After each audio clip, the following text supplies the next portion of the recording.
Welcome to the Don't Know Much podcast, the DKM podcast, where we don't know much about anything, but what I do know is back to school, traffic. I love it. I love Yeah, the it. back to school shopping. Not just shopping, just traffic as a whole. People tend to be a lot more erratic, obviously, because kids exist, and it's one of those things where parents just like sometimes common sense just goes out the window because their kids come above all else. Rightfully so. But in every situation, they just take it over the top. Like earlier in the week, I had an incident on the road where some lady was just really, really like something important was happening. She was in a rush, and I can like I. She didn't lower her window. I didn't lower my window, but she was, just flicking me off and stuff. But her kids were in the back, and I'm just like, well, it is in the morning and I'm pretty sure she was just taking it to school. But like it's one of those things where I'm just like, yikes, buddy. And I'm glad that schools are now implementing this whole.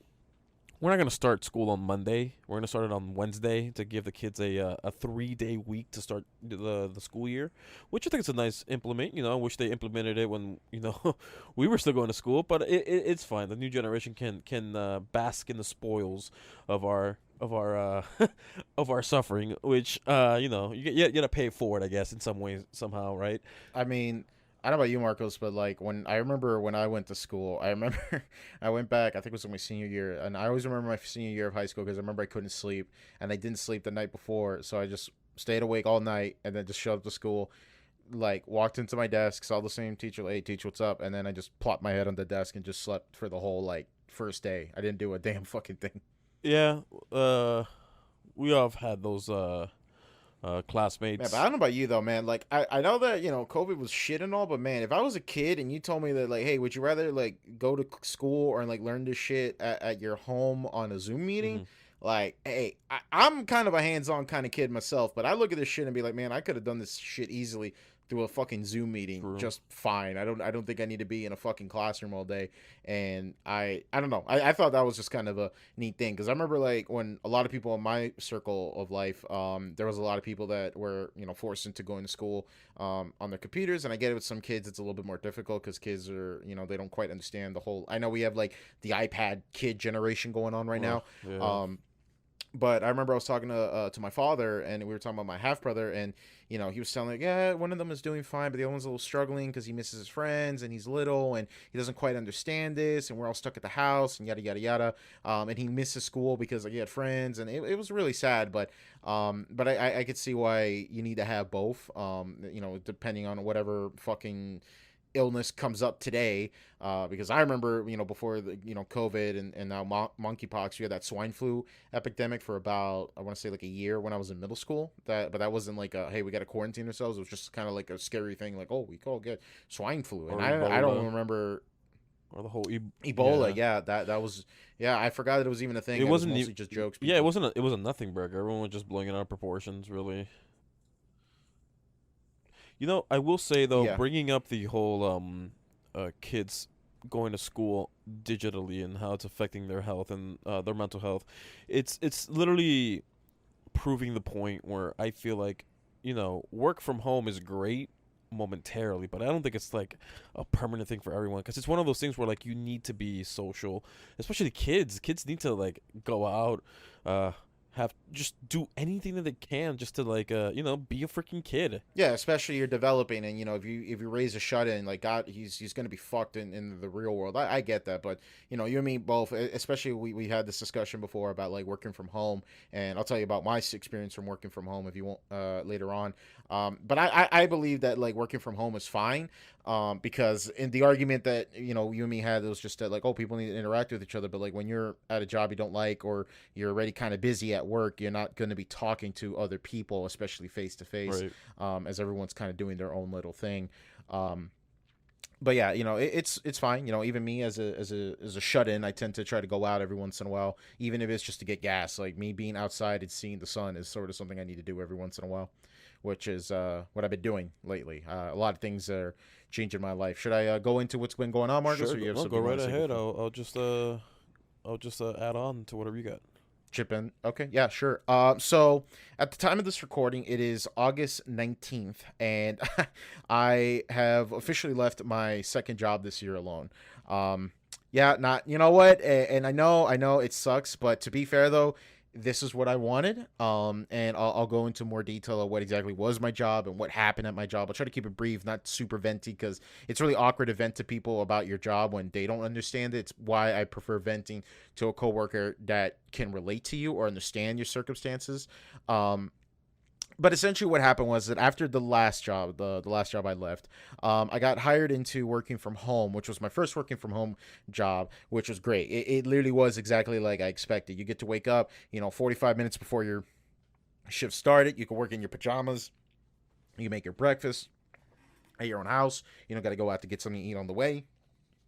You don't gotta wake up super early. It was all great. It's exactly why I like the idea from working from home, because I never liked the idea. It's like, oh shit, I gotta wake up 3 hours early. And with the last job I had with, they wanted me to come in 11 to 7, and I like that schedule because I know by that time the roads are so clear that you can make it there in 15 minutes. But then as I started cutting my schedule back to earlier that morning, now what used to be a 15-minute drive suddenly became an hour to an hour and a half, because there's just gridlock at that point, and I just hated that shit. So I worked as this roadside dispatcher position. Well, more like a roadside service guy. Essentially, you call and you say, "Hey, my car broke down. I need someone to come over here and tow my vehicle." And I would say, "All right, sir. Well, are you in a safe location? Are you? Where are you? What's your name?" Then we pull up your policy number, and we got to work with 50 different insurance companies that I didn't even know fucking existed at this point. And eventually, it was an all right job. It sucked because the thing is though, and I'm just gonna get this out there right now, it's basically a call center, and anybody has ever worked in a call center will tell you to avoid them like the fucking plague. I don't recommend working at a call center. They seem easy, and yes, while I went from working at a Burger King to a call center, that was technically an upgrade. While the pay was a little bit better, the extra work you're going to be doing is probably not worth it, especially when you factor in metrics and sales quotas and shit like that. It's definitely not worth it. So I did that job, I want to say starting early August. No, not August. June, I believe, right? So I started back in early June. And initially when they hired us, it was $13 an hour. And I thought, okay, it's $13 an hour. It's not a lot of money, but I get to work from home and I don't got to pay, a lot of money for gas and shit like that, especially with how expensive gas is, it still is. So I got hired to work there. And, the job was pretty good. I liked the training. I will say this though, being trained during a fucking Zoom call, it was the best fucking time ever at that job. I was completely ignoring the shit out of it because the material was really brain dead stupid easy. It was really you could learn the shit in a day, but they told us oh, you're gonna have 2 weeks of this shit. So I'm like, all right, bet. So I pulled out my phone, I played on my Switch, I played fucking Yu-Gi-Oh, I played Splatoon, and yada yada yada. And I was just kicking my feet back because I already had previous experience with this kind of shit, so it wasn't completely out of left field. So I finally get on the floor, and the job, at first I kind of like it because it's not okay, there's no sales quota, I don't got to hit a metric, yada, yada, yada. But then after a while, after the 100th call, and then the third person calls you a cucksucker because they don't know what fucking highway you're in. The worst phone call I ever dealt with in this job was with some crazy woman up in Wisconsin, and she told me that her daughter was on. I need you to put respect on the way T-Pain said it. Wisconsin. All right, he rhymed mansion with Wisconsin. That man's a lyrical genius. I think it's a little foolish, but it's a lyrical genius. So Wisconsin. He was truly ahead of his time. He really was. I commissioned that we rename Wisconsin to Wisconsin. Let's go. But yeah. So the worst phone call I ever dealt with, and I'm not going to vent or get super into detail, but long story short, this lady called me. She was already fucking mad, and she told me that, you motherfuckers didn't get me, you told my daughter that she didn't have coverage, and yada, yada, yada. And I'm like, okay, ma'am, well, I'm very sorry about that. It's good. Well, the good news is I was able to pull up your coverage. I need to know where the fuck your daughter is so I could go ahead and send someone out there, right? And she responded to me as thus, Marcos. She's on Highway 10. Now, for those who drive a car and maybe know a little bit about your destinations, when you say someone is on a highway, you generally have to give them a little bit more detail. Like, what exit are you on? A mile marker? A city? A zip code? Anything you could give me. This bitch would not give me jack and shit, and it was the most irritating fucking phone call I ever dealt with. This one did not want any help. She was just calling me a cocksucker over and over and over and over again, and it kind of got me fed up. And eventually, like, and it wasn't like the straw that broke the camel's back. It's just I want to give you guys an idea of like the kind of work that we're doing. And it didn't help either that the supervisor at the time, not my main supervisor, my main supervisor was a badass. I loved her. But she just basically kind of like, I told her like, hey, look, this lady's been calling me a cocksucker like 60 times now, and you told us that whenever someone starts cussing them out, we have to hang up the phone on them because you told us that you value our health and everything. So Right. I'm just telling you this now. Either you take the fucking call or I'm hanging up on her because she doesn't want any help. She clearly doesn't give a shit about her daughter that is somewhere on the fucking highway because she can't like give me an idea where the fuck she's at. So whatever. And it was like kind of like the peak of it, and that's what kind of like reminded me like why I don't recommend people to work in a call center, because you're going to be dealing with a lot of those people. And then you think like in any department you work at, like, okay, I have literally not selling jacket shit to people and people will still have a fucking fit with you, but whatever. That was then. So fast forward, a couple weeks ago, I get a message from my supervisor and some trainers saying like, "Hey, Danny, we're going to train you from not to do dispatch and follow up." So I was only intake, so my job was pretty straightforward. All I get was who you are, where you are, and what's your problem with your car, and I send out a provider to do either a battery jump, a tow, a tire change, basic shit like that. I'm just a guy who gets that information and I pass along to dispatch so then they can take care of the rest, right? Pretty straightforward, easy job. Didn't complain because, like, yeah, it sucks, but you know what? The job is pretty brain dead, stupid easy. If you could get into the rhythm and everything and just forget about it, I didn't complain. So the job suddenly tells me, like, oh, well, we need you to now do all these other extra departments' job. And I said, respectfully, I'm like, well, is that considered a promotion? Do I get a pay raise? And they said, no, it's not. You're still getting paid the $13 an hour. So I started thinking about this. I'm like, hey, I don't know about you guys, but that's a lot of more fucking work I'm going to be doing, and I'm not getting a raise, and I'm forced into it. Yeah. Nah, I don't. Nope, I don't appreciate it. But I stayed for it. I try to look for other work at the time, and it's really difficult when you're trying to like sleek out of a job while you can still do other interviews. And I've been a handful of interviews at this time, but eventually I just kind of got fed up, and I'm like, well, I'm just gonna quit silently. So what I did was that I showed up for the 2 days of training. I did absolutely fucking nothing. I was talking to my friend the entire time while we were shit posting, like, yo, this is a fucking waste of time. I'm just showing up to get paid for the training and fucking skedaddle. And yeah, eventually on the third day, they said like, oh, on the third day, we need you to start taking phone calls. And at this point, I have not given a single second of a fuck at this point, and I haven't been paying a single attention. I have been playing every video game I could think of other than paying attention to the trainer, right? And the thing was that was really funny was that whenever we were all quiet, and we were all in the same situation. I was talking to some of the other people in the class when they put us on in breakout rooms to role play. I talked to everyone, so like, hey, so is everybody here fucking pissed and we're all leaving, right? And everyone's just like, yeah, pretty much. This is fucking bullshit. We shouldn't have to like tolerate this kind of bullshit. Right. And yeah, so eventually I got today, after I didn't show up for the last 2 days, I was just like, man, fuck this job. I'm not even gonna look at it. If they fire me, great. It's not like I have to like clean out a desk or anything. I just gotta uninstall some software. And eventually, I finally got on the phone with my supervisor. My supervisor's been fantastic. I just want to make this clear because she's been totally on my side since day one. She's never, I've dealt with some dumbass fucking supervisors where, like, I used to work in DirecTV sales and someone would say, like, I did all the rebuttals. I promoted this. I did this and that. And then they'll listen to the call and they got to figure out something why I didn't make the sale. And then some asshole would chip up and be like, well, Daniel, you see, the problem was that the reason why I didn't get the sale on the phone was because you didn't compliment the customer's shoes. Because you're not That's based. why.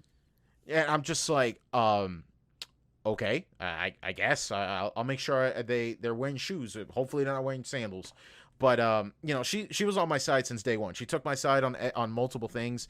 She took my side when I got sick with COVID, and she's like, "Hey, I'm gonna help you, keep this job." Yada yada yada. And I even complained to her about like, "Hey, I think your supervisor," because the main complaint with that was constantly that I had that got me so heated was that when I told the supervisor at the time, like, "Yo, this lady wasn't helping me. She told me to go back on the phones and call her back." I told her, "I'm not dealing with that shit. You deal with it because I was calling you for help, and you told me to try to calm the customer down." I'm like, no. You don't get it. At some point, you just have to tell the customer, unless you want my help, I'm not helping you, Right. So Eventually I got off the phone with my supervisor, told her, hey, look, I'm really grateful. It was a pleasure working with you, man. But listen, you pissed off like a shit ton of people. Not her in particular, but like the company I worked for. You pissed off a lot of people. You pissed off so many people that I'm not surprised that more than half of your people are just going to be like disappearing. And the fucked up part was that, like, mind you, we were told to get this, training and promotion with no raise mandatorily and without giving the option to stay in the department we were comfortable in. But meanwhile, we found out that another class is given the option to get the training with the incentive of a pay raise. So, I kind of like looked at my boss, and the best analogy I could look at it, it's like, imagine you're a firefighter, right? You trained to be a firefighter, you studied, you did this and that, and you did it for a couple months, and then like all of a sudden your chief of fire department comes in and just says, hey guys, listen, we need you guys to also be the police and the paramedics, and you guys are not getting a fucking raise, and you're gonna start. They do EMT work as well, but yeah, I see what you mean. But you're not a cop, and that's my point though, is that like you need to do a whole other thing of a process, and you're not getting a raise. I'm like, yeah, no, that's not gonna swing for me. So, and that's like one of the that's what happened to me. I just I politely left on good terms with her. I doubt I left on good terms with the company itself, but fuck that place. Don't work in a call center, people. Please just don't work in a call center. If you absolutely need to work in a call center, let's just say hypothetically you need money for 2 weeks. Do it for the training and get the fuck out. Don't stick with them. It's going to fucking crush you. It is not going to be fun. And here's another thing though, and this is the thing that really got me fucking pissed, right? There was an issue that you can't use the bathroom unless you're on fucking break time. And I have a problem with that, because it's like, hey, break is when you relax from work a little bit. When I gotta take a shit, that's a natural bodily function I have to do. So I hate that argument that tell me like, well, if you guys got to use your bathroom, just take your break time and then cut it out of your regular break. And I'm like, but what happens if I need to take a shit after my break time? Am I not allowed to do it? And I'm sorry to say this, but as a grown man, I don't need another grown ass adult to tell me I can't take a shit in my own house. That's the equivalent of like you should have used the bathroom in between breaks, classes. In between classes, and then a lunch break. Yeah, it's like teach. Like I ran half the fucking school and barely made it on time. You think I'm gonna go take a piss in the middle of it? Like I don't know, man. Like some people just don't understand the function of it, and it just kind of drives me nuts. And I'm like, well, listen. And the argument is like, well, we don't want employees to be sitting on their asses all day and like getting paid. And I'm like, well, how do you know that? Like, what are you gonna do? You're gonna start inspecting toilets and shit? Let me smell the bum. There you go. Drop the pants. Let me smell your ass. Did you wipe? Yeah, that's what I thought. Let me get a little taste. So yeah, that got me like super heated. I was just like, look, Soup, I get it. You've been great with me, but look, I'm not gonna lie though. The fact you're writing me up because I went on 2 minutes to go take a piss and I'm in trouble for it doesn't really incentivize me to keep working this job. So like, yeah, listen, once you work at one call center, they're all the same. Avoid them like the fucking plague. If you absolutely need to do it for the 2 weeks of training. Don't give a shit and get the fuck out. And don't worry, they don't give a shit about you. This is one of those things where I want to read the policy, because like, if I have a laptop and I'm working from a laptop, or maybe it's a company provided laptop, hypothetically speaking, and I am taking a dump, and I'm speaking to customers like, all right, I got your information. Please hold. And as they're on hold, you're just pushing for your life. All of your clothes are on the floor, and you're sweating because you're trying to push this stool out of you. You know what I'm talking about? One of those moments where you're actually taking the. Yeah, I know. I get it. Yeah. It's one of those things where I wonder if like that's okay when it comes to like the policies and stuff, because I mean, like, one time, like, I was trying to go on break in between calls because, again, the calls come so fast that, there's no, like, after call most of the time. Sometimes it just goes back into ready and you take a call right immediately afterwards. I remember I was holding it in a piss and I was supposed to go on break. And I remember I just said, man, fuck this shit. So I told the lady, okay, ma'am, where are you? Are you at your house? Okay, good. Are you comfortable? Yeah, okay, cool. Give me 1 second. Let me go check your information. Put it on hold. Ran to go take a piss and came back because I'm like, fuck this shit, dude. Based. Like, if I have to break the rules, I have to break the goddamn rules. She's not stranded on the highway. She's not dying in the seat. She's comfortably in her house asking for a fucking tire change. I'm not in any fucking rush at that point. It's one of those things where if you've been at a customer service job, you can at least you're humbled by the fact that you've been through what like other customer service representatives or other customer service people who work in customer service have done. So at least like you'll be Mm-hmm. able to like humble yourself and catch yourself whenever you're like at a store or at a restaurant. But like I don't know, man. Like I don't know. Is it because like my mom raised me to be like polite to people and just be grateful you got people willing to help you? Like yes, is it super aggravating? Look, I have never been a Karen. As far as I'm aware of, I've always been really relaxing and really understanding. The Right. only time I could vividly remember I got like super pissed off was when my ISP charged me $100 for like a service repair where I had no fucking power over it, and they try to like pull a fast one saying like, oh well sir, like that's the norm, and I'm like, no it ain't. That's not how this fucking works.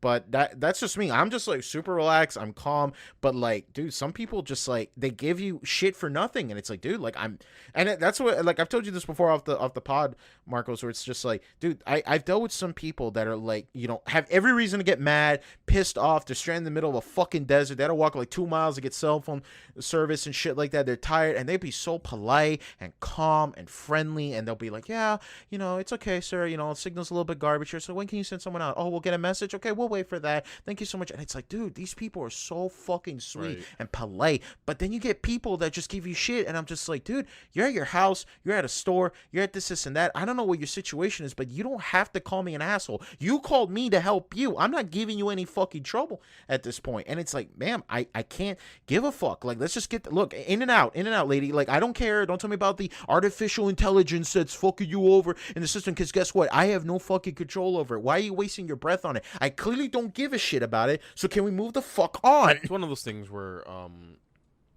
when it comes to like inconveniences and how things work, like how you react under pressure as well. Like I'm not even talking about like you get like bad customer service. I'm talking about like something happens with your car and you don't know what to do. You're freaking out. Right? Like it's one of those things. Yeah, and I get that. I've dealt with people like scared shitless on the highway, and I get it. It's a scary situation, but it's like, hey man, like highway stuck at a Walmart. Highway stuck at a Walmart. Wait, well, I mean, it depends on the Walmart. Let's be real here.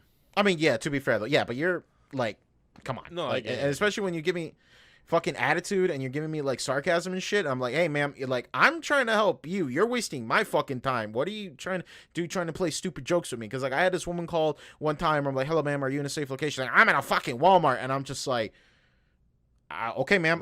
That could, depending on certain people, that feels like they're in the fucking PvP zone. I don't know what the fuck you want me to tell you. Be in one of those So weird WalMarts where it's a grocery store Walmart and not one of those big mega ones. The the regular ones that we see. yeah, the friendly neighborhood ones. I have one near my house, and I keep forgetting that thing exists Same. because it's like so Yeah. fucking tiny, and I'm just like, that thing's still there, and I've never been there.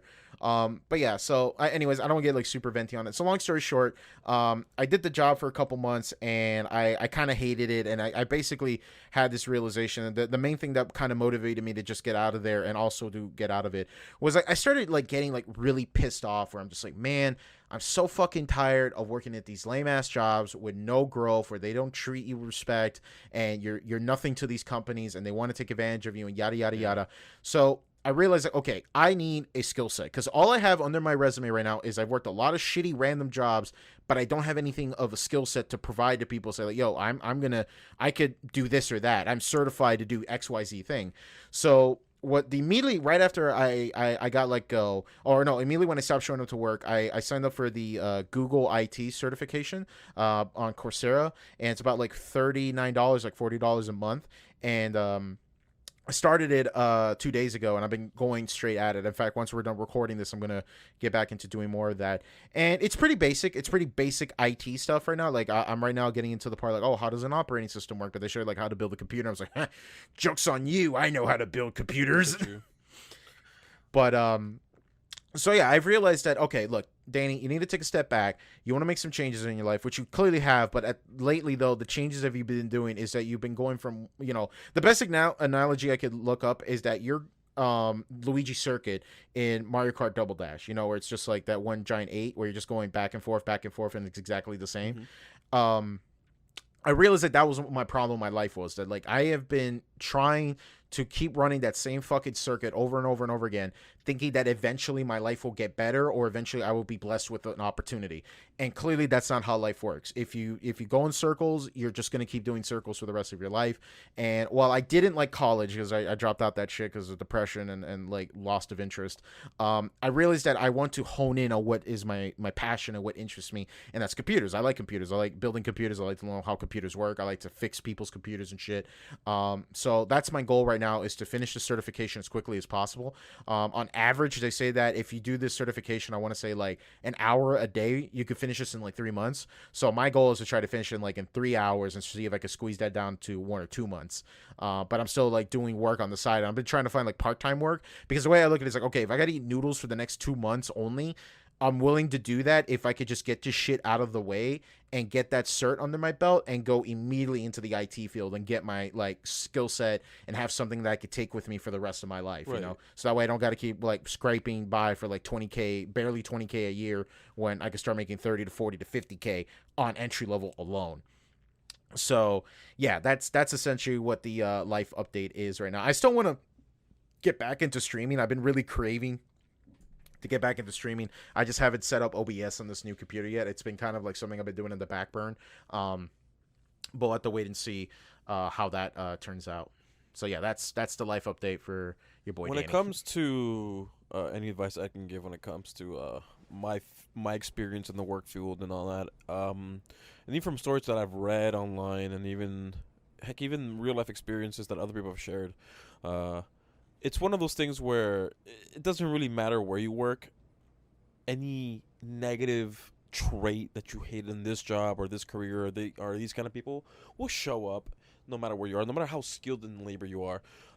Particularly like I'm in the at least I studied in the aviation field as a mechanic, and when I was working as a airplane tech, it was fine and all, but there were things where as rich as our customers were, because we were mostly dealing with private jets and business jets, there were moments where people would get pissed because the customer needed it at this time for this meeting or for this or for that, and then our managers and upper management gets on top of us. I was like, hey, there's only so much we can do, yada yada yada. We try to explain to them everything that's going, and then their solution is, well, more meetings, more this, more that. I was like, well, the more meetings we have, the less time we have at work and whatever. And then Yeah, I was about to say yeah, so that. so then they try like changing up the meeting things, and then I started working with airplane batteries because of multitude of reasons, and then no one was really representing the battery shop, so like I had to go. But then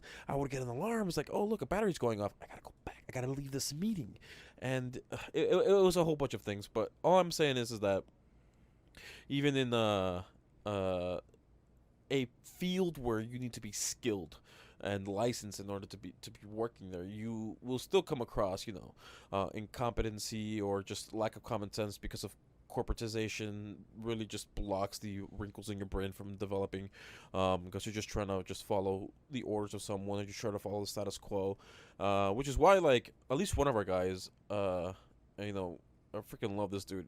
If you saw this man, you saw this big hulking dude of a man. He's got freaking like you could tell that he worked out when he was younger, and he still kept that muscle mass. But he's also a working man and also a family man.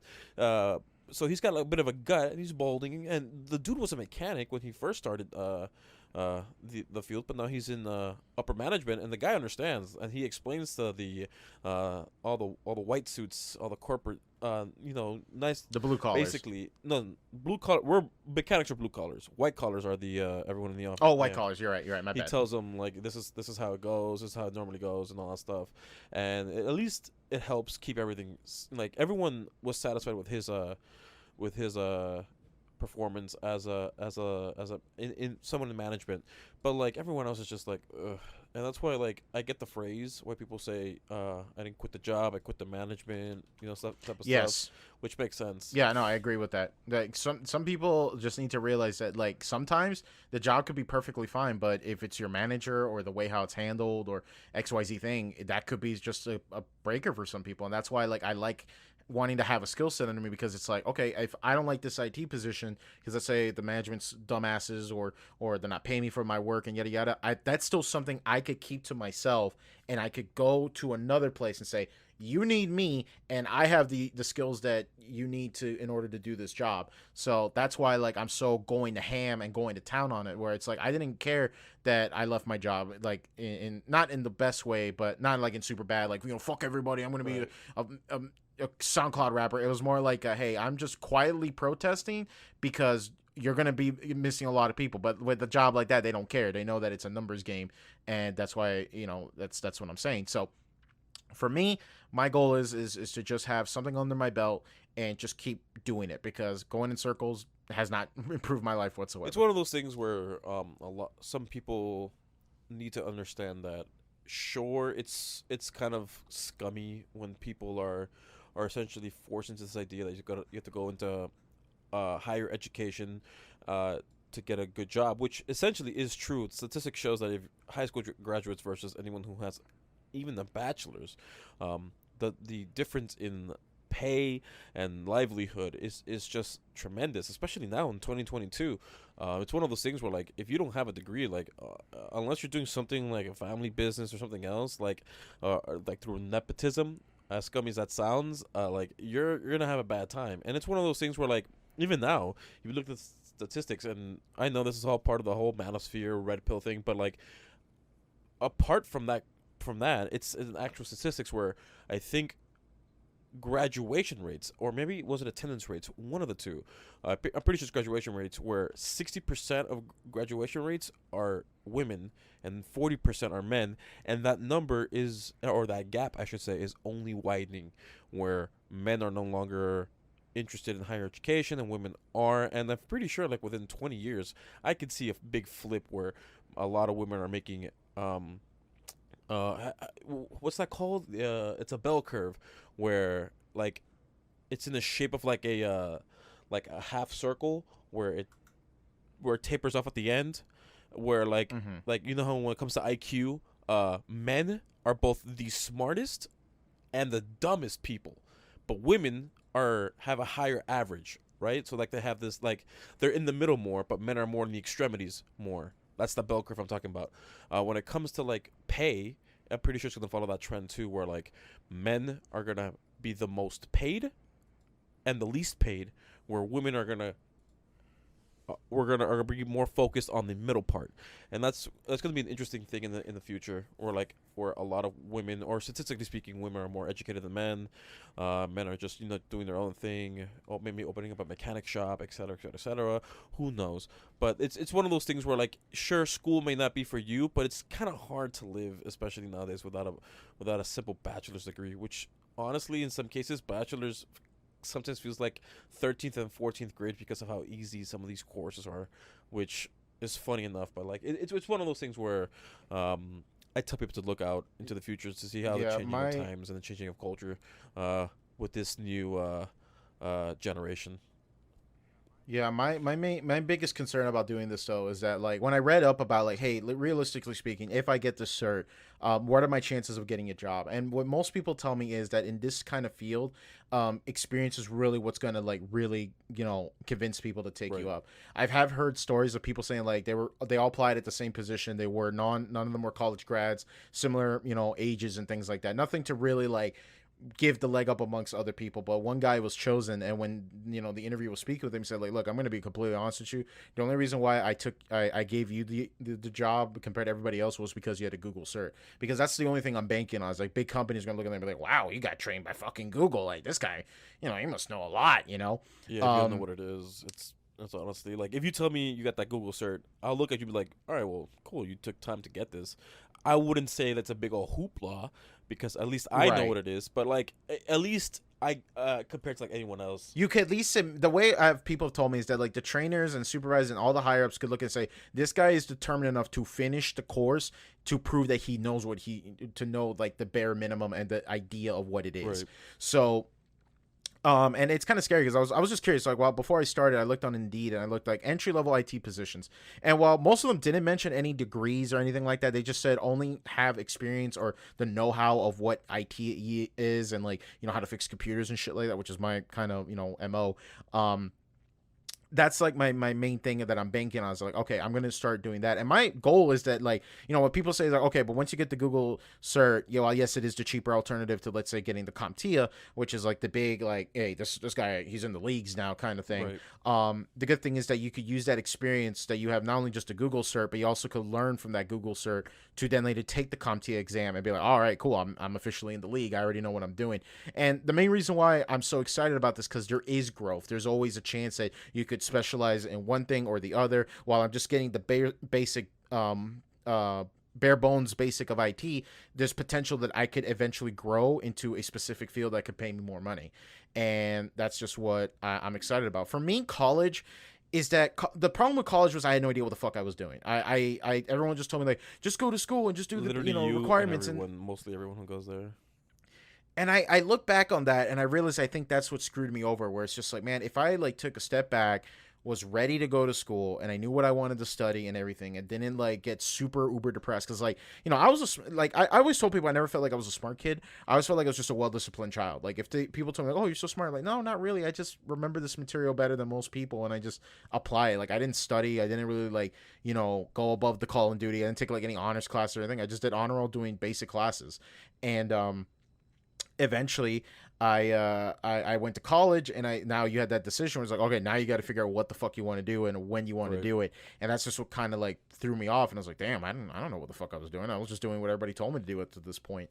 So to me, if I were to go back in time, let's say 18-year-old Danny was told, like, hey, you're going to start college at this time, I probably would not go to community college. I would just go to a technical school, do that for 6 months, and then just like do something, either HVAC or basic IT, and just go from there.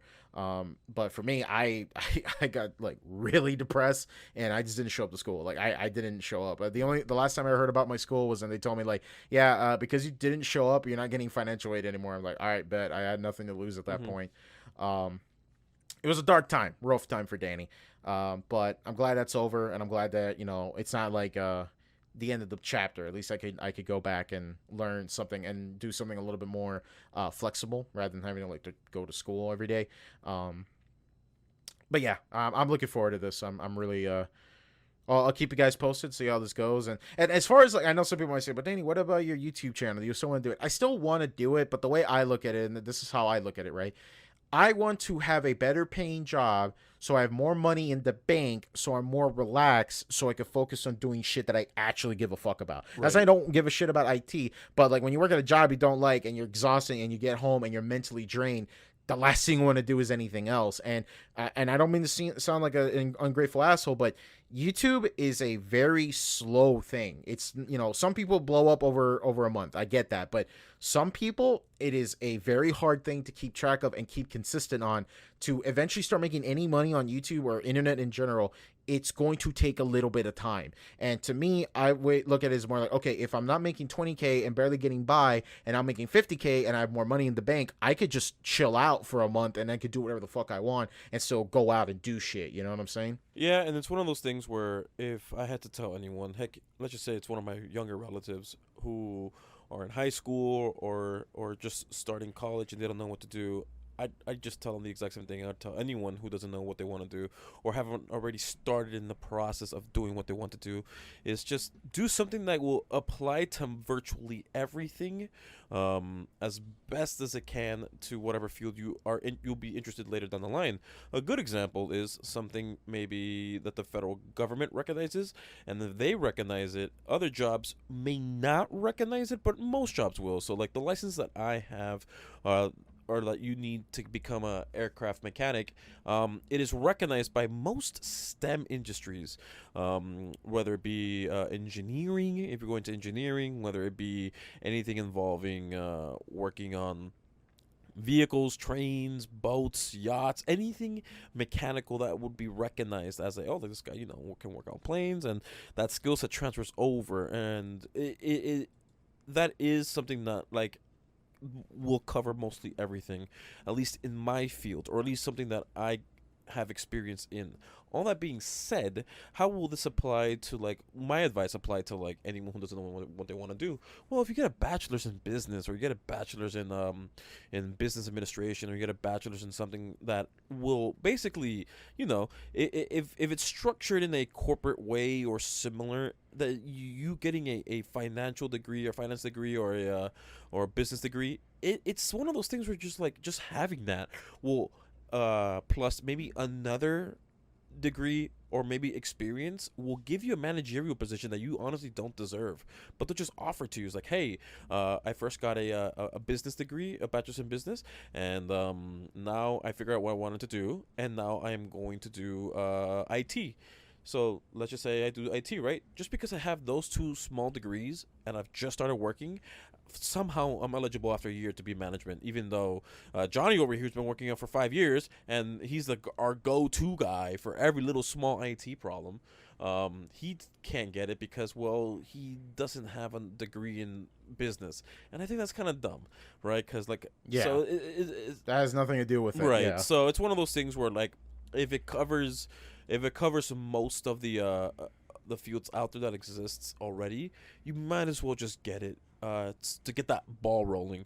Sure, you might be bored out of your mind, and sure, you might have to you will ask yourself the same question everyone asks themselves: do I really want to do this? Is this? Am I really like? Yeah, Like, exactly. everyone goes through that. Not because, like, they hate what they're doing. It's like even someone I know who they're going through business and stuff, and like how to deal with businesses. They're just stressed about life and stuff, and then they just ask themselves, not because, like, they're questioning if they're doing anything wrong or right. It's one of those things where you just catch yourself and you're just like, am I doing this right? Everyone has it. I had that when I was going through my technical Yeah, program. it could happen to anybody. It could be like, even if you're doing something you care about, like how many people do a YouTube video and they'd be like, oh, I don't know if this is like a good part of the script. Should I cut this out? Is this a good idea? Right. And it happens. It's really interesting when you get people's perspective. Like, oh yeah, I had this whole segment about like demo night in the how it feels to play demo night in TF2, and they're like, oh yeah, that why didn't he mention demo night? He said like it just didn't feel right in the video format. So then he made a separate video talking about it, what it's like making how it feels to play demo Right. night on TF2. I So like I get where you're I- coming from. There's always a sense of doubt for everybody. The reason why I there's- had that train of thought is because I was going to school. Well, I was going to work. And then immediately right after work, I would literally just it'd be like a block, and my school would be right there. I could walk there, I could drive there, but honestly, it was just a block. It doesn't matter. And there'd be school. So my day would start at 6 a.m. and would end at 10:30 p.m. because school ends at 10:30. And all I do was just go home, shower, eat a little bit, small thing, little snackish if I'm still feeling peckish, and then go on to the next day. And I kept doing that. My weekdays were taken up. They weren't very social. They weren't very anything. It was just oriented with work and what do you call it? School. Which I'm not saying it was toxic for me. I'm just saying, like, I enjoyed the people who I worked with. I still miss them to this day. I miss the people I went to school with, all my my classmates. Like, it was fun. It was quite of an experience, quite of a hell of experience, and I wish I can go back to all that. And that's one of the things I miss about all my other jobs and my experience at school. But all that being said, like, there were points where I'd be like, damn, dude, like, I know I want to do this, but, like, why am I doing this type of stuff? And I just want everyone to know, if that's you, it's fine. You're not alone. You gotta let these thoughts pass, and just if you need to talk it out to someone, just talk it out. But all I'm saying is, it's one of those things where it's healthy to have those questions, to be introspective and all that stuff. So to quote the Big J himself, he said, "Keep going." That's the best thing I could tell you, because that's how I feel right now. My biggest thing I'm trying to promise myself, because like obviously because I'm not working at the moment, but I got some interviews set up and everything.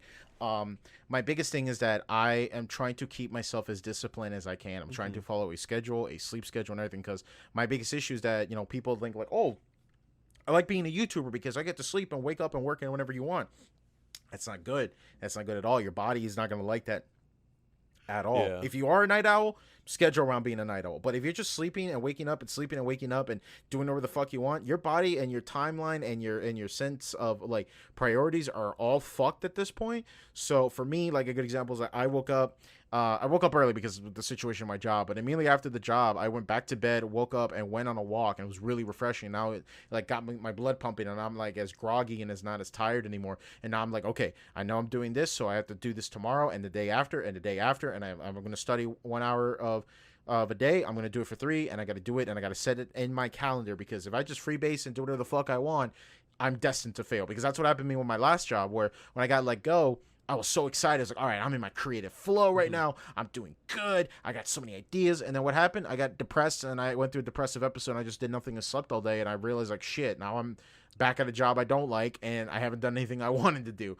So that's all we got to say on that matter. So we'll keep you posted on that. Anything else you want to talk about, Yeah, Marcos? Because we so I kind of wanted to add on to what you just said, and it's one of those things that you don't know how true it is until you experience it, and from my experience, people have this, I guess, this suffering competition is like, oh dang dude, I'm sorry, I feel like I'm like this way, you know, I'm a bit slow, I'm groggy, I only had like 5 hours of on and off sleep, and so I was like, well, yeah, I had 4 hours of sleep, and you know, I'm doing just fine. It's like, yeah, well, look, thanks. yeah, of It's not a course. competition, buddy. It's like, you know, everyone's got their own shit. You don't have to like say, like, you don't have to like rub it in that you're going through something worse. Yeah, you don't have to like outdo the other person, and it's like I hate when people do that. It's like, okay, I'm telling you this.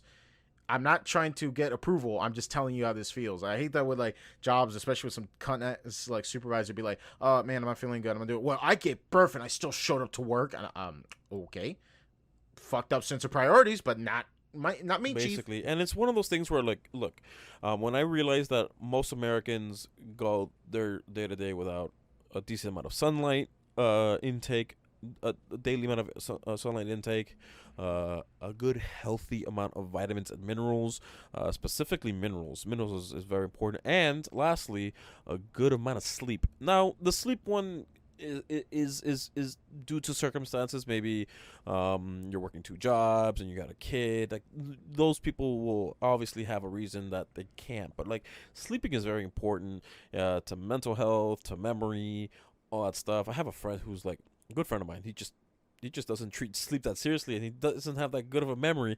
And I'm like, early signs of dementia there, buddy. That doesn't sound that good.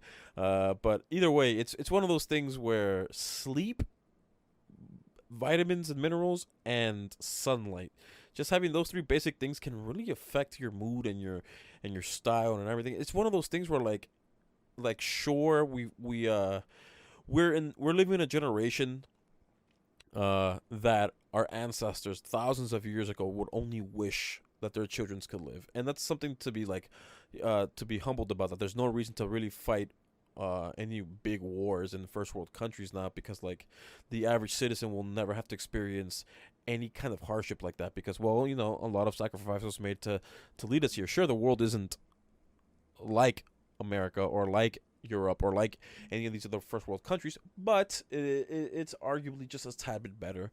But all that being said, people aren't sleeping well.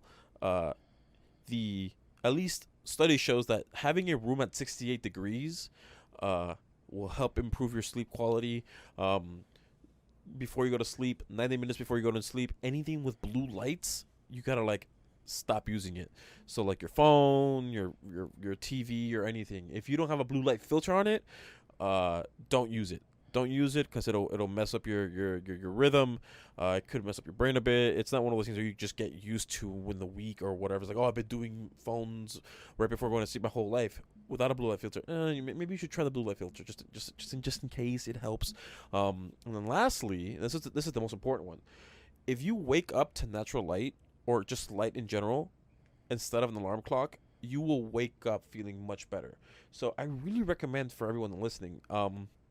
When it comes to if you struggle getting out of bed and you struggle with the whole like, oh, I have to get up and do all this stuff, I recommend buying a one of those smart lights that you can connect to your phone, which connects to the Wi-Fi, and set an alarm or at least a timer on your light. It could be on your ceiling light, it could be on a lamp, it could be anything, but as long as it's a warm white light and it's set to like maybe 10 minutes or 5 minutes before your actual like alarm. Like, let's just say you wake up at 6 a.m., right? Hypothetically speaking. Set that light to get off at 5:50. You will like getting up will take a whole lot less mental energy because you're using light to wake up instead of that annoying uh generic default ringtone that most people have in their alarm clocks. You know what I mean? That annoying Yeah, yeah. that grinding sound that most people do that. For me, I have a whole Google Home routine because I try to get into the whole like smart house thing, mainly with my bedroom. I have this whole like routine in mind that's like when my alarm goes off, let's say I have to wake up and like 2 hours before my shift started, it'll turn on the lights. It'll say good morning, wake up, it's time to go to Right. work. It'll like then once I'm up, it will say like, oh, here's your calendar events for today. You have this at this time, at this at that time, and it would just start playing music as like an alarm clock. And what I like about it is you can set it up as like your Spotify playlist because what used to happen when I was in school is that I put the same alarm clock sound because before, this is back before you could put songs as your ringtone. And it was a good thing for me because eventually my brain has this ability that once it gets in sync with the alarm clock sound, it knows how to tune it the fuck Yeah. out. But with different music, I wake up to everything to help me wake up. I what's it called? I don't. Back when we didn't stream music and stuff.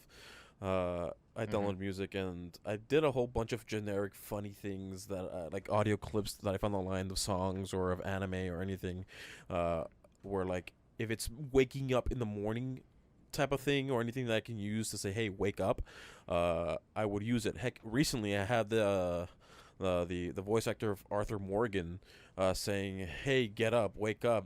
Uh, you lazy bastard. Don't be like. Did he say Micah or did he say? Either way, he would insult you to get up, and it was one of those things where like, it was fun listening to getting up in the morning. I still use it every now and then, The but it's one of those things where like if you use the same alarm, yeah, it's one of those things where you can just tune it out, and it's easy to tune it out because your brain's like, hey, I just want to go back to sleep type of thing. It's I think my favorite one probably like Joey Diaz. I don't know if you know about Joey Diaz and his Yeah. podcast and what kind of comedian he is, but I still love the "Wake Up Cocksuckers." It's the 4th of July, and he's just going to fucking tangent and shit like that. That is like the most funniest shit ever. I would love to wake up to that noise every time. The Wake the fuck up, cocksuckers! It's time also to get out of bed. Also, the 7 to 8 hour range is something that people should strive for. It's one of those things that we were designed to have when it comes to sleep. Because honestly, when it comes to sleep, you burn fat when you're asleep. You regain muscle. Your brain basically sorts itself on all the information it gathered in that day, and it organizes it much more neatly. It just you do a lot of things when in your sleep. Sleeping is one of those things that humans just have like a superpower of, compared to like the rest of the animal kingdom.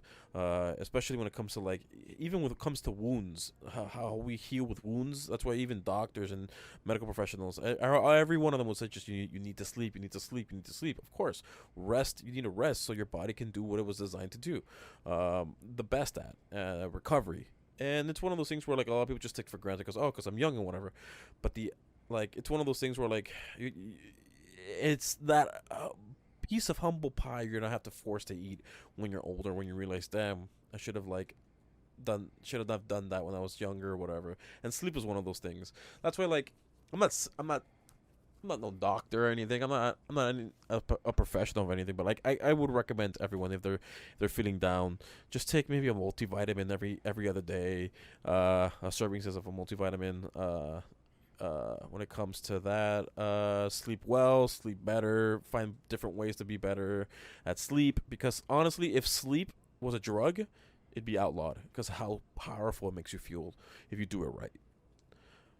Yeah, but it also has like going back to that drug analogy, it also could fuck you over if you oversleep because like that's what happens. You overdo it, and then that makes you feel like dog shit, which is what my issue is. It's either I sleep too much or I don't sleep at all. You get to be careful with that too. One of the cases I know to be true that causes oversleeping, at least when it comes to like not personal experience, but from like friends' experience. I knew a couple friends who were essentially eating a thing of melatonin every night, and they really couldn't they really couldn't. Produce an air natural. No, they could produce it, but it would much be easier if they just took a gummy, melatonin gummy, and it's one of those things where like you shouldn't really be taking it because like at any point you can just get dependent on it, and that's not good. And it's one of those things where like, you gotta do things naturally. Like this is why I recommend people to not drink coffee every day, especially here in the whole Hispanic community. People like to drink It's their tempting. It's hella it's tempting. the espresso variant, the Hispanic espresso variant down here, and it's one of those things where like if you drink coffee every other day, you will feel the effects of the caffeine work on you much more healthier, especially if you're drinking something as strong as an espresso or anything like it. It's one of those things where like take a break. Heck, even with people who are going to the gym, like I'm going to the gym, and then even I know you're not supposed to take pre-workout every single freaking day, and at most you should only ever take 200 milligrams of caffeine daily for your body to in a healthy way break it down, and for your heart to be able to use it, to not be able to not hurt itself. And these people are taking 600 milligrams before they work out, so they get that big pump. Like that's cool. I'm like, damn, dude, that's like bad for your heart and all that stuff. So like, yeah, it's one of those things where like, the more natural things get, the more like peace you find within yourself. It's one of those weird things, hippy dippy things, but it's so fucking true. And I hate how everyone just gets hooked onto their own little light vices, I guess, because they're not hard. Well, caffeine is a drug. It's not one of those hardcore drugs. So yeah, it is what it is. But if I had to say anything, just simple things. Just make sure you get your vitamins and your minerals in check. Make sure you getting 8 hours, 7 to 8 hours of sleep. Get some sunlight.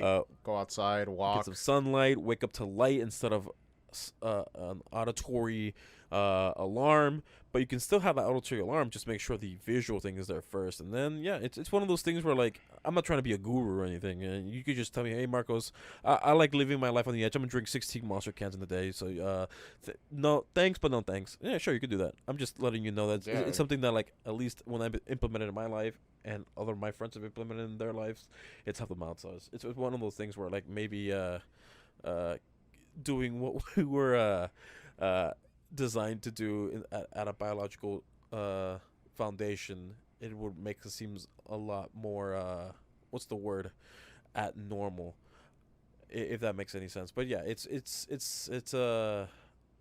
one of the things that I can see where you're coming from. Like to quote Joe Rogan, he was talking about how like we're at the end of the day we're animals. We're part of Earth and the nature and everything like that. We are destined to used to climb mountains. We used to hunt. We used to do this and that.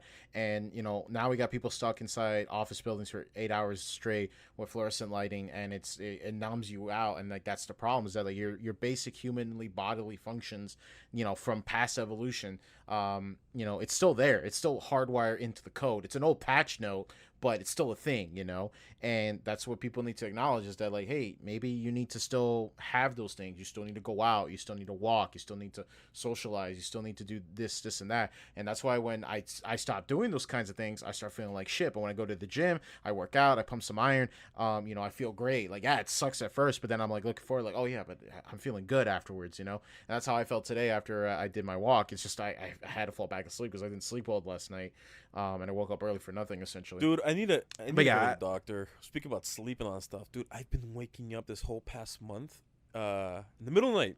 I don't gotta pee, I don't gotta poop, I'm not thirsty, I'm not hot, I'm not cold, I'm not anything. Mm-hmm. But when I wake up, I'm like, your boy wants to like, look, my libido is high enough already. Like it's just naturally high all the damn time ever since I was 16, 16, 15, somewhere along those lines. But it's been the highest now, and I would wake up in the middle of the night with a high libido, and I can't go back to sleep because like my brain's like, hey, procreate, bruh, procreate Yeah, just right fuck. now. Fuck dude. now. Like, and it takes me like 30 minutes to go back to sleep. It's not like, oh, I gotta pee. Let me just go walk to the bathroom and waddle my fat butt to the bathroom, pee, go to my bed, and within at most a minute, I'm back asleep. No, it's not like that. I feel like if I had to wake up to pee, I would be more concerned because like that's very rare for me. I drink a lot of water. Okay, well not every, for I mean yeah, that's true, but I mean for me like I can't remember the last time I just woke up to pee, but again it's so rare. For me, my worst habit is that I used to like I would try to like get a sleep cycle. Like I would go to bed, early and things like that. And what happens is, let's say I eat food around like 9 and I go to bed around like Right. 10. And let's say I go to bed around like 11 or 10:30. There's like a 50-50 chance that I will wake up at 3:30, which for some reason like I'll be in a deep sleep and everything, and I'll wake up at the middle of the night like fuck, I am really goddamn hungry now, and I have to go drive, I have to go eat something, and then I have to go back to sleep. Now, assuming that my diabetes isn't acting up and my blood sugar just dropped overnight, which happens, usually it's just like, oh, I'm perfectly fine. I just need to eat something so I could go back to sleep. And like the chowder episode, like, oh, just getting a midnight snack, and it's like, oh, you're not supposed to do that. I- So That's what I don't mean to poke fun of you, but like at this point, given how America and how most of our foods here are processed and high in sugars and carbs, when someone's acting up, whether it be a man or a woman, I feel like I have to ask them, are you diabetic? Are you hungry? Or is your blood sugar not normal? Because like a lot of people use this whole like, oh, she's probably on her period to explain why she's so so batty. But like at this point, I feel like maybe you could tell from experience if we have time on this episode left. But like people will with with diabetes, with your type 1 and type 2, when their blood sugar is not at a nominal level, they Oh yeah, they're yeah, different. it's a, I could attest to that. Usually, like, not to give like a whole health class lesson, but when I first got out of the hospital, I was getting like low blood sugar like every other second Oof. because my body was getting adjusted to the insulin. We didn't know because they just be like, all right, try this amount, and it would be like to the point where like put in the mindset, your blood sugar as a non-diabetic is supposed to be around 100, like, give or take, yeah. maybe 120, something around that way. To put in perspective, I remember one time. I woke up in the middle of the night. This is just after I got out of the hospital. I measured my blood because I was like freaking out, and I measured it, and it was down to 30. So I remembered I couldn't use my hands. My hands were like noodle arms. I couldn't do it. So I had to like run to the kitchen with my wrists, and I had to awkwardly carry the cereal box and just go to town on like trying to eat the cereal as fast as I can so I could get that into my system. What that's called class, it's called hypoglycemia. It's when your blood sugar dips than where your blood sugar should be at, essentially. And for me, when I get that, my hands start to shake like super hard. My feet sometimes get like super cold. My brain is suddenly going like overclock mode. I'm thinking like 15 different seconds, but that's usually like a coping mechanism I do to keep myself distracted, because I shouldn't even be in a car or driving, God forbid, because that's happened to me before. Like I'll be driving and I'll just start like talking like super fast, and I realize that my hands are shaking. And I'm like, oh shit! And like the two guys I'm in the car with don't know how to drive, so I'm the responsible driver, and I got to deal with that shit. So I got to be like, yo, we got to like get our food and like pull over, or I got to eat inside. I just want to make a comment. When you were talking about hypoglycemia, I thought you were gonna do the chubby emu thing, explaining what each syllable means. Hypo meaning low, emia means No, presence in no. blood, glyco. Yeah. So, I look for people who don't know. Just like if your blood sugar is too high or too low, and people who are diabetics, even pre-diabetics, even, when that condition is met, your blood becomes toxic, and like quite literally toxic, and it's one of those things where like your whole body runs on that blood. So seeing that mood shift is kind of normal, honestly. But The scariest thing was that like when I got out of the hospital, they gave us an EpiPen, which is like the emergency. Like, hey, if your kid faints and like adrenaline. you need to, yeah, that's scary because I completely forgot about it. I accepted my diabetes as just a normal way of life for me since I was 18. But when I remembered when I was on TikTok, I was stumbling upon the diabetes truth hashtag, and I clicked on it, and I was remembering this one kid who was just completely on his side, and his dad was like having to measure him with like a little glucose monitor thing on the continuous glucose monitor, there you Yeah. go. And he was like down to like 80 and less, and well, not even less than 80. It was like way worse, and he was basically going to a coma. Ooh. And that's a scary thought because like my family warned me about it, and like even the nurse who gave it to me was like this big red box.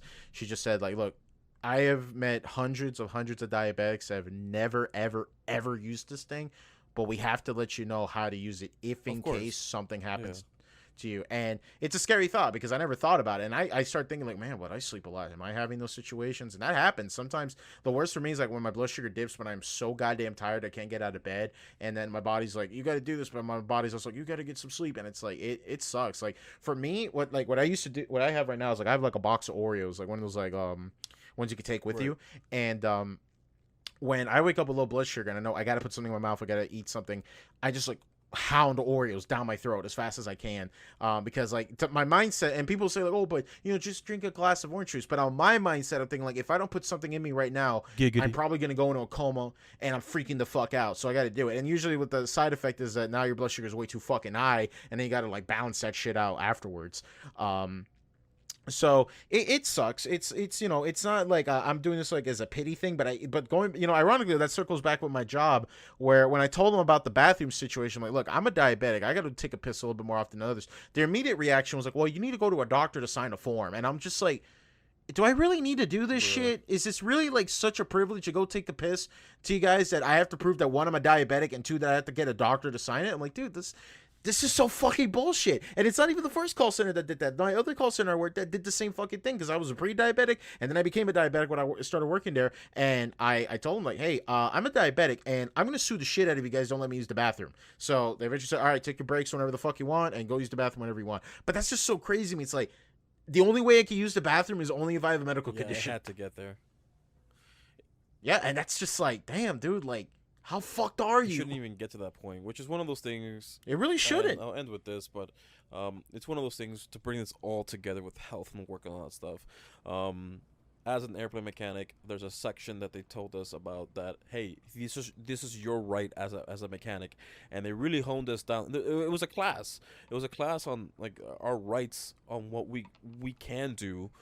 Worker rights, Well, yeah. no, but not just any worker rights. It is outlawed, Like, specifically right, for you. specifically for mechanics, and they just outlined it. And it's I think it was chapter 65 or yeah, 60 something, where it says, hey, here are your rights in the CFR. Here is your rights and what you can and cannot do, and these are federally backed. You gotta know what your rights are. And look, there's some HRs that sure they'll back you up, but at least in my experience, Most of them don't. At least in my Most of them experience, don't. right? These HRs are only there to stick to the status quo, and not only just that, but to really make sure everything's in line, making sure everyone's doing everything so no one gets in trouble.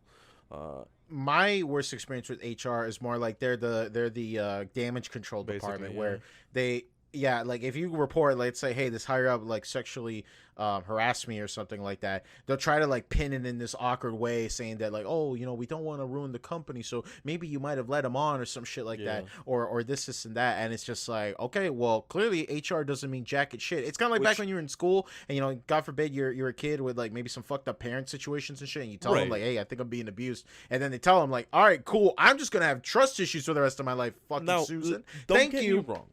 Don't get me wrong. Being touched inappropriately at work, not cool, very cringe, right? But in these classes, in these courses that these people have taken in order to be an HR rep, many a times people would make false accusations, and you don't want to say it outright. It's like, hey, are you lying? Obviously, you don't want that. You want to make sure, like, hey, this is something that if it did happen, it sucks, it's horrible, but like, it's also one of those things where like you gotta ask, like, is this real? Like, word around the office is that you guys were a bit too friendly, very touchy, and I'm not saying that's fine. Look, but like, in my opinion, here's my opinion. If a company says that we're doing an internal investigation for something like this, that's immediately suspect. Immediately, course, that's yeah. like, wait, no, that is a police situation. You call the cops to deal Right. with that, not internally. That, what the fuck does internally mean? Yeah. How do we make this look like we're not the bad guys, Or try to save face essentially. But yeah, or victim blame or some shit like that? It's like, no. yeah, it's one of those things where people gotta learn. Yeah, don't go to HR. Fuck Well- that shit. No, HR is not gonna mostly have your back, especially if it's a higher up. They're not at gonna do least, that. especially if you're going to HR, or at least have a paper trail or record showing that, hey, like this happened, like you're going to This has been reported. Yeah. recorded, like even in places where it's a two-party consent for recordings. So two-party consent means the people who are talking or in the conversation, they need to agree to be recording. One party means that only one person in the conversation needs to record. But if you're a third party who has nothing to do with the two people who are talking and you're recording, that's called eavesdropping, and you shouldn't do it. That's not cool, bro. But when it comes to going to HR, make sure you have an email trail, and CC your personal email if you have to, or anything. If you're using a work email, and when you're talking to HR, make sure it's recorded. And when you're talking to a management or anything else, and you think it's very serious, you have, at least in most jobs, you should look at the HR policy. You should check out if you could, if you have that right to have a representative on your side to hash things out and all that stuff. It's one of those things where like a lot of people, it just makes me cringe. It's one of those things where I don't know, man. If I had to do all this extra shit and I'm not suing the company, I wouldn't be back it's not working even there. that. I'm talking about like when you sign the contract, the work contract, and it's a whole bunch of paper just to sign your name 50 freaking times. People don't read these things and people don't take notes, which I get it. You just want to go about your business, do your thing, Get it over right? with. I get that. But like these people can just, they care about you, but on a corporate level they just don't care. So you got to read every little thing, follow the black and white, and when you follow the black and white, you can't really get in trouble. And even if you do, you can point at them, hold them to that standard, and you'll just be just fine. Even if you have to be let go because of, and that's awkward because, of everything you did, but we're just fine. Just make sure, like, you don't get screwed over. At least you could make the argument that you could receive unemployment for unfair termination. So at least you have that as like a backup, because when you get unemployment, it's like a really awkward process. I never gotten it, but from people I've heard, it's like you have to prove that you were unjustifiably fired to a judge, and depending on whether or not the judge is going to side with you or not, it's really one of those things that like just do it if to a judge, that's if it gets there. First, you need to go to the oh fuck, I forgot what the department's called, but you basically make a claim, and then they contact your employer, and then they would either contest the claim or say, yeah, that's what happened. And then if they contest it, then they come talk to you again, and then it goes to litigation. And yeah, that's I guess the best way to look at it's like when you get a speeding ticket, like depending on whether or not the cop gives a shit, he's gonna be like either show up or like you pay someone to show up for you, and then they're just gonna fight it, and they'll give like the usual spiel and everything like that. That's what I did when I got a speeding ticket when I was when I was younger. I just paid the ticket clinic. I said, show this up. I'm not going to the court. I'm gonna go to a convention. Let me know how it goes. And they're like, oh yeah, they didn't even show up. You won the case easily. Yeah, it's one of those things where like having someone represent you just to do your own thing while you're doing your own thing. Yeah, please. Look, here's the thing, though. I get it. There's like the saying that says like when you're not smart, you surround yourself with smarter people. But like, yeah, don't defend yourself if you don't know what the fuck you're talking about, because like you might get screwed over even harder. Yeah. So this was a nice advice-filled episode. Yeah, you want to wrap it up? Let's wrap it up, bro. Yeah, okay. All right. Yeah, so it was a great episode. We talked a lot about what's been going on, and we gave some friendly advice. I was going to bring up the melatonin thing because I actually have a little bit of insight on that if you want me to you can wrap bring it up up real quick. Okay, yeah. So, as far as my take on melatonin, I didn't take this shit when I was in school, which I kind of wish I did, because Marcos could attest to this. There was a time frame in my life that I was thinking about this, because you might know what band I'm talking about, Marcos. I was doing this walk and I was listening to a particular band, and I remember I always made the compliment that I liked this band a lot because it cured my insomnia. So the story goes, that to keep it short, was that one week in high school, I don't know what it was. It wasn't anything special this week in particular, but somehow I couldn't sleep. Not like, oh, I'm having a hard time to sleep. I'm just, I could close my eyes and everything. It was more like my brain literally forgot how to sleep. I don't know how it did it, but it wouldn't let me sleep. And I remember I was freaking the fuck out. I did everything I could to try to get some sleep. Like, go to bed early. Don't be on the computer. Don't have a blue screen. Drink coffee, not coffee, tea or some shit like that to help you sleep. And I did that, and I couldn't sleep for a whole week straight. I remember being so scared. Like, if I had a car back then or I had someone who could give me a ride, I would have gone to the emergency room and be like, look, I haven't slept in the last 6 or 7 days now, and I am freaking the fuck out. And one day I went to hang out with your brother, and your brother was playing Guitar Hero Metallica, and I don't know what it was, but something about Metallica music and your brother's couch in his room put me out, immediately, knocked me the fuck out. It was like the best sleep I ever had in my life. And then that's when I discovered melatonin. Was that when I was working overnight, I was having troubles like getting used to like sleeping during the day and being awake during the night. My sister recommended me melatonin gummies. I've been taking them since. But on and off. My thing with melatonin is someone who came up to me and says, "Which should I take melatonin?" My experiences is very specific, but I'll give it like this. I take melatonin like this. Let's say if the recommendation is like two, you take two and then you go to sleep, right? Let's say you take two. Let's say your sleep time is midnight, and I would take two at 11:30, and I would take that shit, turn off the TV, and wait to sleep because that thing is instant. That thing is fast as hell acting. But what my problem is, and this is what I realized, that there's like a reward and punishment system where if I take the melatonin and let's say I stay awake. Let's say I'm watching like a TV show and I'm like, okay, the show ends in an hour, but I'm supposed to be asleep in like 30 minutes. And then the melatonin starts kicking in. I'm like starting to doze off. I start realizing like, oh shit, but I'm really tired, but I want to finish this episode.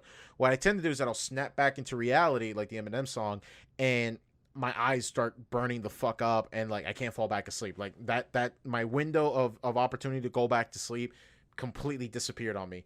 And so what happens is that now I have to take another gummy in order to fall back asleep. I usually take two if I know for a fact, like, okay, I'm not going to watch TV. I'm not going to do anything. I need to get my 8 hours of sleep. The problem I have with melatonin is the following. One, my body, there was a time where I would take the same amount of melatonin every time. Like, let's say when I get home from work, I would take melatonin to get as much sleep as I can before I wake up, before I took another nap to go to work. There was a time frame where I would take the melatonin so many times, like consistency back to back to back, like daily, where I eventually would build like a super hard tolerance to it, where like I would take it, I would sleep for barely 5 hours, and I would feel like absolute dog shit. Like I'm talking about like drowsy, like you know when you're crabby, when you're like when you're what's the term called when you don't get enough sleep and you're really not groggy, but like you're more like agitated and you're more like yeah. But like that was it for me. Like I was like my eyes are burning, I can't sleep. I woke up for 5 hours and I'm already awake. So I had to like turn it back a little bit. It's like, okay, if I naturally feel tired, don't take the melatonin. You're already going to sleep just fine. But if I take it back to back to back, my body builds like a super tolerance and it feels like the absolute worst. The other problem I have with melatonin was that I was taking it to sleep during the day to go to work at night. But there's a rare chance, and it's happened to me before, where I would go to bed at like 9 a.m. and I wouldn't wake up until like 8:30 p.m. I'm dead serious. Like I would get home at 9 a.m. and sleep all day in my bed without a single moment of waking up, and I'll wake up going back to work at night. Yeah, that's normal. And I mean, like, it's happened to me. Like, I've slept the whole day before, but it's kind of scary. But this is the scary part, right? The melatonin could still be in your system, even if you're completely wide awake. Like, I'll wake up, I'll be fine, I'll be taking a shower, and I don't know, maybe it's a combination of me driving in my car late at night, and there's not many cars on the road, and there's no, like, headlights in my eyes. But, dude, there's a scary thought where it's like, holy shit, I still got this in my system. I'm half asleep while I'm driving. Or worse yet, that might be even in your system as you're driving back home. Because the scariest time for me whenever I worked at this job was that the drive home to work, when you're really tired, it is the scariest fucking thing in the world. Thankfully, there wasn't any traffic at that time, but it scared me because, like, you might be, like, driving, you blink, and then you realize you've been closing your eyes for the last, like, 3 seconds, and you're driving on the highway. That's a scary fucking thought, and that's what, like, always, like, got me on edge. Where it's like, I gotta turn up the music really loud, I gotta put the air blowing in my face and shit like that, just to keep myself awake. So, I recommend it, but with moderation, and just be patient with it, and take it, and also, don't take it if you're only gonna get 5 hours of sleep. Don't do it, because it's just not gonna help you. It's gonna make you sleep, but you're gonna be so fucking tired when you wake up that it's not even gonna be worth it at the end. Yeah, it's one of those things where, like, especially with caffeine, just if you take it constantly, either take less of a dosage or just skip a day. Yeah, for me, it's like I only recommend people if you have 8 hours to spare and you absolutely want to sleep because you have to sleep those 8 hours, then yes, go for it. But if let's say you're supposed to sleep and it's already like you only got 6 hours left on your sleep time, I wouldn't recommend it. While yes, it could be, you could have a chance that it might still work out for you because it's gonna knock you out. It's gonna for sure knock you the fuck out. But the problem is that how long is that shit's gonna still be in your system when you wake up and you got to get shit done, right. you know? So yeah, that's my take. I just only wanted to give my take on the matter because I get asked a lot that question a lot from my friends and fellow coworkers. They're like, hey, how do you do it? I'm like, well, this is what I recommended. Just take it slowly in moderation. Don't get like the highest dosage from the start because that shit's gonna fuck you up and knock you out easily. I recommend it for people that that just need to sleep, especially at a specific time, and they need to wake up at a specific time as well. But that's enough about it said. That's our friendly manly advice on health and shit. So we're gonna wrap it up here, folks. Thank you so much for watching and listening to the DKM podcast. As you guys know, you can watch us and listen to us on platforms such as YouTube, Spotify, Google Podcasts, and Anchor. If you haven't yet, feel free to join our Discord server. The links are down below. And if you want to follow us so you get up to speed on whenever we get our episodes uploaded, and if you're not in the Discord server, you can follow us at DKM Podcast on Twitter. We would greatly appreciate that. And with that, ladies and gentlemen, we're just going to go ahead and say thank you very much for watching. You have a good one, and take care. See you next time.